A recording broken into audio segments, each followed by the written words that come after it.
안녕하세요. 이 땅에 예술에 대한 통합된 그리스도교 관점을 소개하고 나누기 위해 기독교 대한성결교회 소금빛교회에서 설립하고 후원하는 파이 미니스트리 포이에오 연구소 제공 2025-26 아름다움의 중요성 두 번째 나눔을 시작합니다. 오늘 저희는 아름다움의 중요성과 관련해서 머릿말, 이 수업의 첫째 날이었거든요. 첫째 날의 머릿말에 대한 내용을 첫 번째로 함께 살펴보겠습니다. 그래서 데이빗 테일러 교수님이 이제 7월에 이 수업을 진행했다라고 저번 시간에 말씀을 드렸잖아요. 몇 년 전에. 근데 이 수업을 시작하면서 시편 96편을 메시지 성경으로 봉독하면서 읽으면서 시작합니다. 그래서 저도 역시 우리말로 번역된 시편 96편 메시지 성경을 함께 들음으로 오늘 나눔을 진행했으면 좋겠습니다. 시작하면 좋겠습니다. 제가 봉독해 드리겠습니다. 새 노래로 하나님께 노래하십시오. 땅과 거기 사는 모든 이들이여 노래하십시오. 하나님께 노래하며 예배하십시오. 바다 이 끝에서 저 끝까지 그분의 승리를 큰 소리로 외치십시오. 패배자들에게 전하십시오. 그분의 영광을. 모든 이들에게 전하십시오. 그분의 기적을. 하나님은 위대하시니 수천 번 찬양을 받아 마땅하신 분. 지극히 아름다운 그분 앞에서 신들은 싸구려 모조품. 이방인들의 신들은 너덜거리는 누더기일 뿐. 하나님께서 하늘을 지으셨으니 그분에게서 왕의 광채가 뻗어나오고 그 권능의 아름다움 비할 데 없습니다. 하나님께 환호성을 올리십시오. 모두 큰 소리로 외치십시오. 그 아름다움, 그 권능 앞에 두려워 떠십시오. 예물을 드리며 찬양하십시오. 아름다우신 하나님께 몸을 굽히십시오. 무릎 꿇고 모두 다 경배하십시오. 이 소식 널리 알리십시오.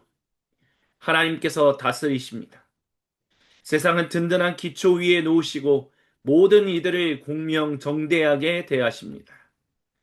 들으십시오.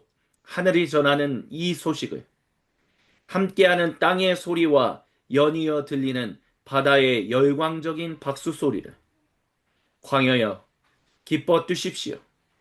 동물들이여 와서 춤추십시오.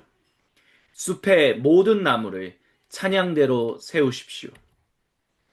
하나님이 오실 때 그분 앞에서 화려한 공연을 펼치십시오. 그분께서 오시면 세상 모든 일을 바로잡으실 것입니다. 모든 것 바로잡으시고 모든 이들을 공정히 대하실 것입니다. 이는 거룩하신 우리 하나님의 말씀입니다. 아멘. 주님 영광 받으소서. 메시지 성경에서 이제 아름다움이라는 단어가 두 번 나옵니다. 이 단어를 아름다움으로 번역한 고대 히브리어 단어는 하달입니다. 근데 하달이라는 말은 사실 거룩함을 뜻하는 단어입니다. 근데 유진 피터슨 목사님은 이를 아름다움이라는 시적 단어로 번역했습니다. 그리고 이것을 통해서 데이빗 교수님은 이렇게 얘기합니다. 거룩함을 아름다움으로 표현하는 일은 교회 내에서 오랫동안 일어났던 일이다라고 말합니다. 근데 이것과 관련해서 개신교는 아름다움이라는 말보다는 거룩함이다라고 번역하고요. 카톨릭은 유진 피터스 목사님이 번역한 것처럼 하다를 아름다움으로 번역한다라고 말합니다. 그래서 이 하다라는 말이 어디에 쓰였냐라고 했을 때 대표적으로 우리가 살펴볼 수 있는 본문은 시편 8편 6절과 104편 1절입니다.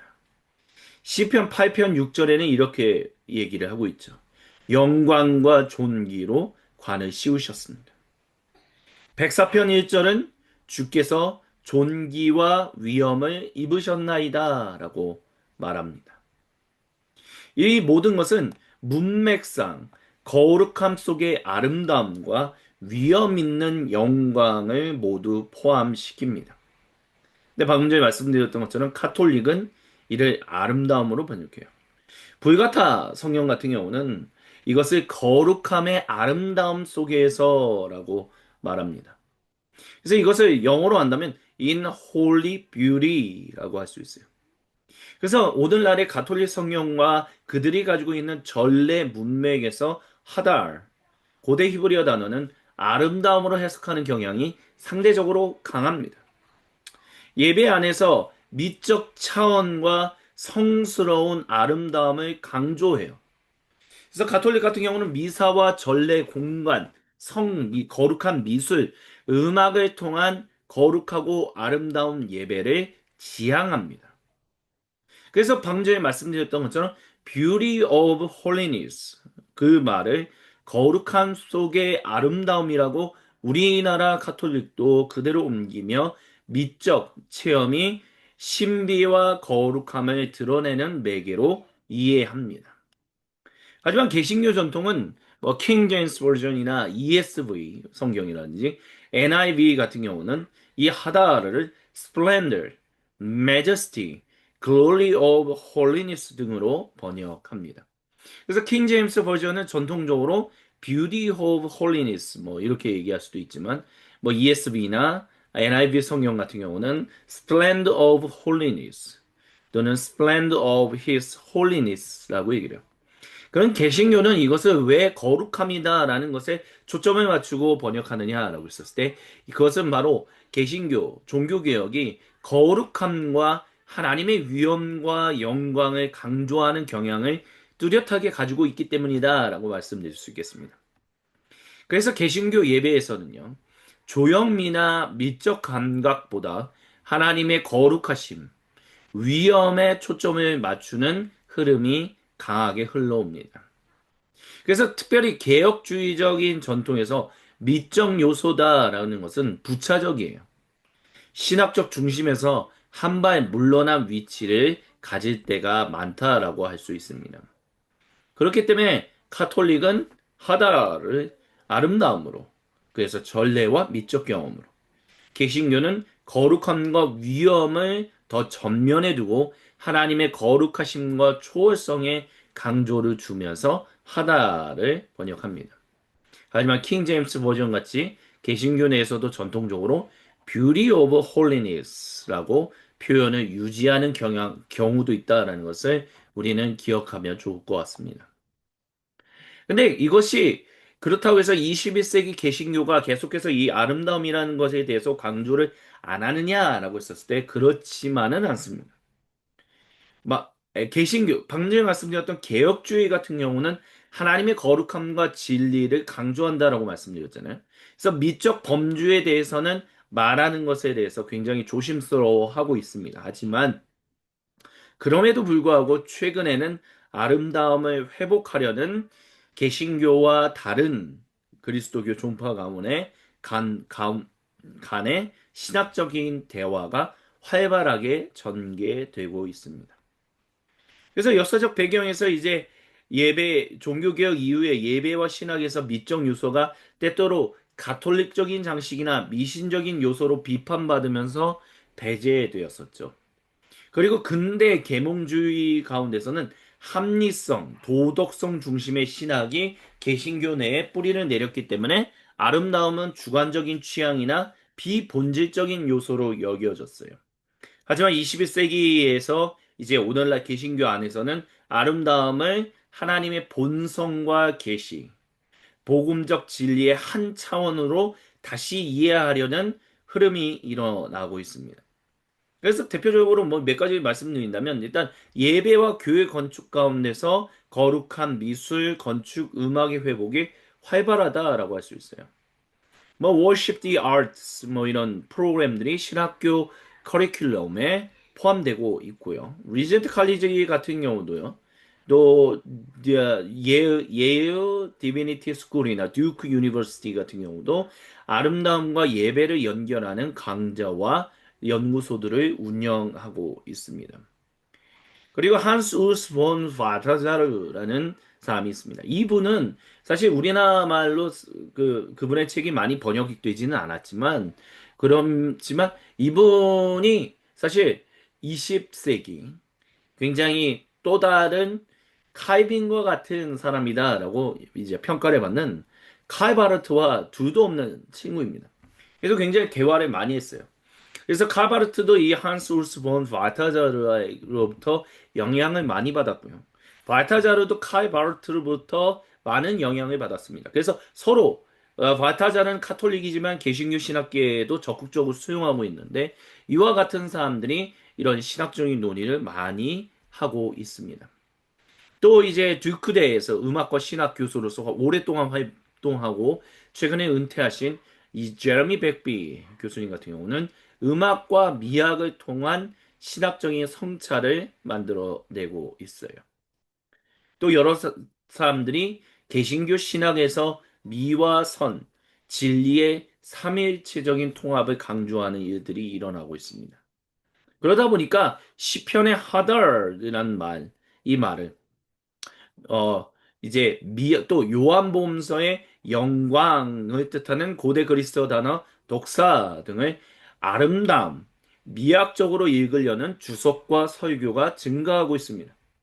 그래서 개신교 성경 번역도 이 단어들을 splendor라고 번역하기보다는 beauty라고 표현하려고 하는 움직임들이 일부 학자들 사이에서 일어나고 있습니다. 이렇게 21세기 개신교 안에서도 아름다움을 다시 아름다움으로 말하자라는 신학적이며 예배적인 움직임이 활발히 진행 중입니다. 이는 단순히 우리 예배, 개신교인들의 삶에 예수를 한 스푼 더하자라는 것이 아니라 아름다움은 하나님의 영광, 복음, 예배와 선교의 본질적인 차원으로 회복하려고 하는 시도들이 굉장히 많이 일어나고 있다라고 말씀드릴 수 있습니다. 그래서 이 나누면서 결국 우리 모두가 결국 이 포이에오 연구소가 또 제가 또 주님이 이 모든 것을 통하여서 저와 여러분 우리 모두에게 말씀하고자 하시는 중요한 얘기는 바로 이제는 개신교가 아름다움을 아름다움으로 불러야 하는 시대가 도래했다라는 것을. 그래서 이 나눔은 바로 개신교 내에서 소외되었던 아름다움이라는 용어 사용을 다시 왜 회복해야 하는지에 대해서 설명하는데 초점을 맞추려고 합니다. 그래서 우리 안에 이제 아름다움을 대하는 이제 두 가지 관점이 있어요. 그거는 뭐냐라고 했었을 때, 첫 번째는 주관적인 차원이고요. 두 번째는 객관적인 차원이다라고 할 수 있어요. 그래서 이제 왼쪽 그림이 이제 beauty is in the eye of the beholder라고 하죠. 아름다움은 관객의 눈에 달려 있다라는 거예요. 주관적인 차원을 말하는 거죠. 그러니까 개인의 감각, 문화, 경험, 심리적 배경에 따라서 아름답다라고 느끼는 것이 다르다라는 것을 우리는 인정해야 돼요. 그래서 21세기 서구 사회에서 다양성, 탈중심성, 탈식민주의적인 시각이 강화되면서 미의 기준이 이제는 절대적이지 않다라는 인식이 강해지고 있습니다. 이런 식의 이제 주관적인 차원, 아름다움에 대한 주관적인 차원의 장점은 타인의 감각을 존중하고 문화적인 다양성을 인정하는 포용성을 장점이라고 얘기할 수 있어요. 하지만 약점은 뭐가 있냐라고 한다면 모든 아름다움이 단순히 tendency, 즉 취향으로만 환원될 가능성이 높아진다는 거죠. 그러면 미가 가지고 있는 아름다움이 가지고 있는 그 고유한 힘과 모든 시대 모든 사람에게 울려주는 그 공통적인 울림이 약화될 수 있다라는 것을 우리는 기억할 필요가 있습니다. 또 두 번째는 객관적 차원이에요. 아름다움은 관객의 눈에만 달리지 않았다는 거죠. Beauty is not in the eye of the beholder라고 얘기할 수 있어요. 그래서 어떤 것들은 문화 이런 여러 가지 것들의 주관적인 것과 상관없이 보편적으로 많은 사람으로부터 감탄과 경외를 불러일으킨다라고 할 수 있어요. 예를 들면 대자연의 웅장함. 그래서 왜 사람들이 왜 꼭 한 번은 가봐야 한다라는 곳 중에 이제 3대 폭포, 나야가라, 뭐 빅토리아, 뭐 이런 호수 이제 폭포들을 또 얘기하고요.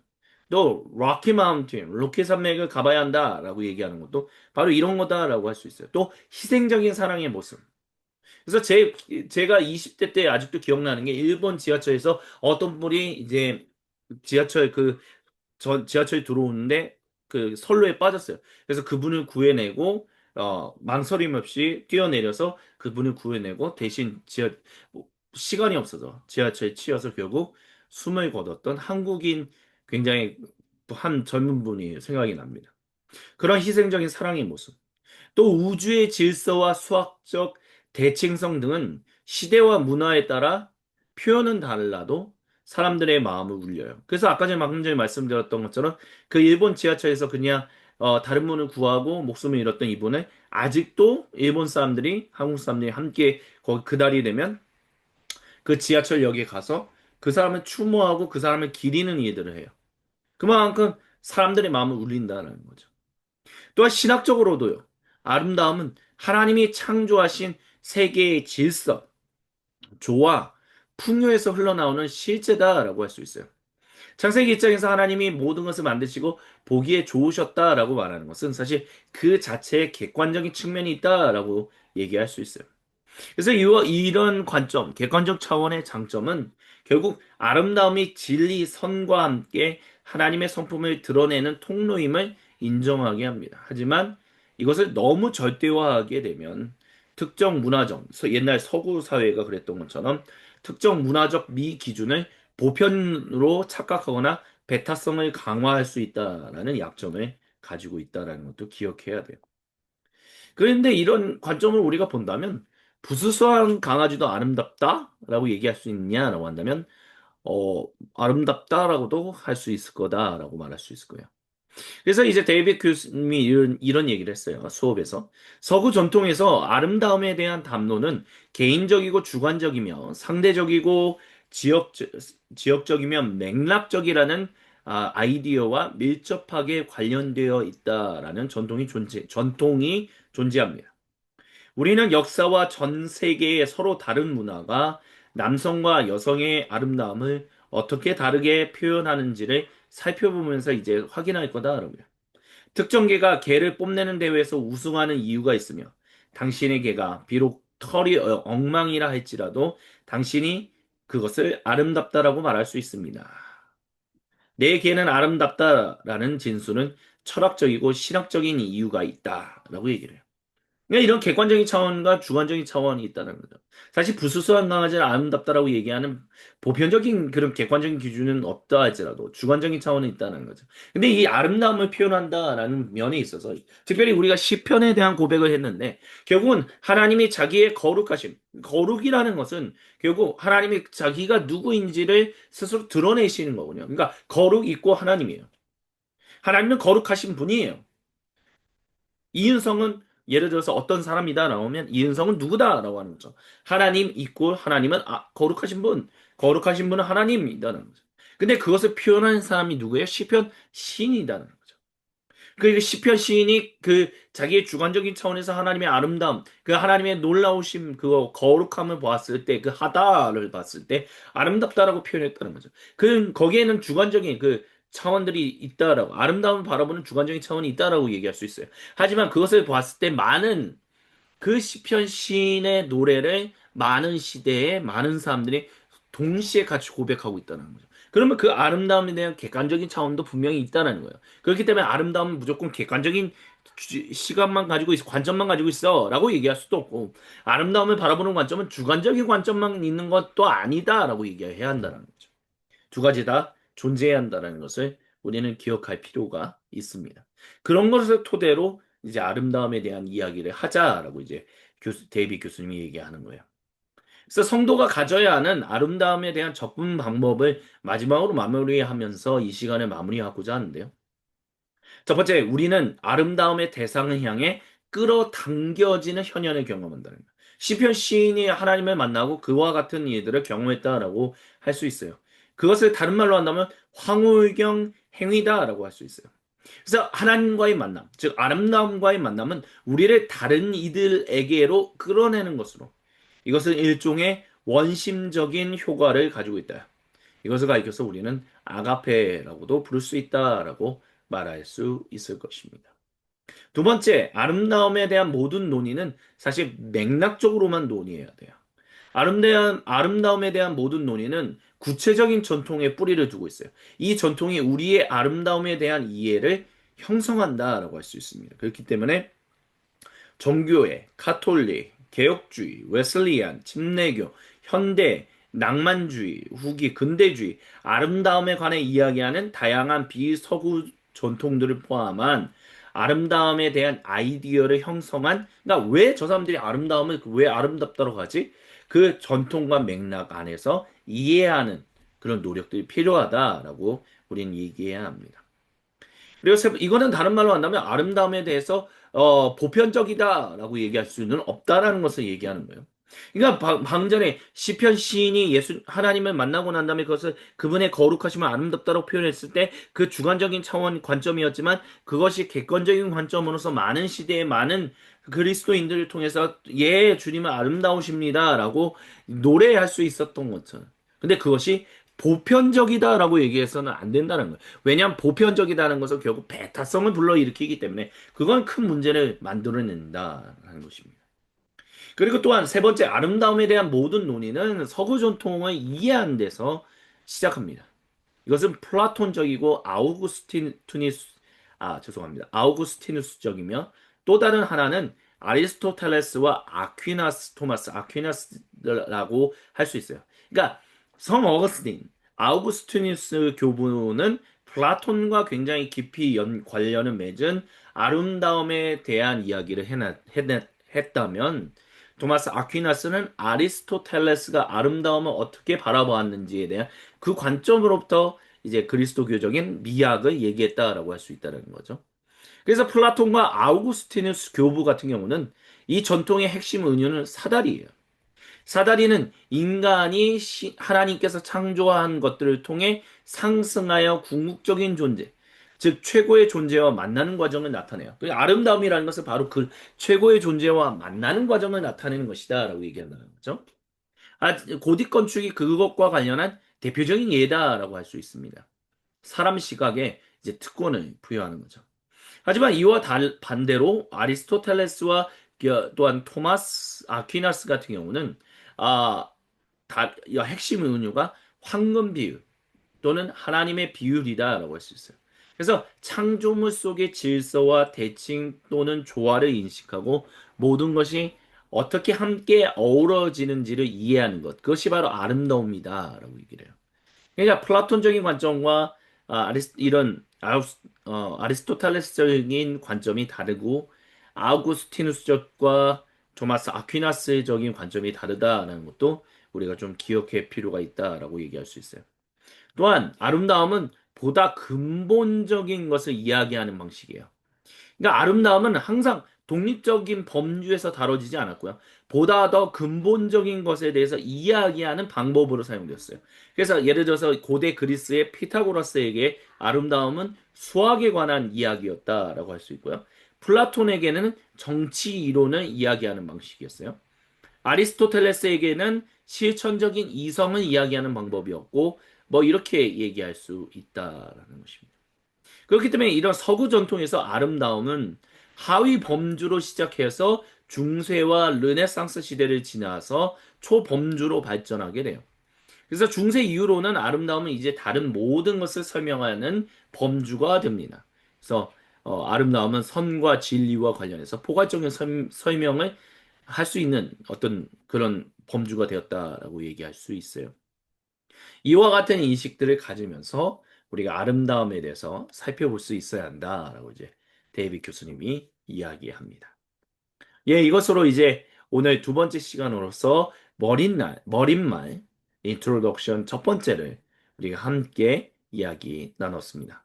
계속해서 다음 이 시간에 이제 인트로덕션 2, 머릿말 두 번째로 계속해서 이야기를 나누도록 하겠습니다.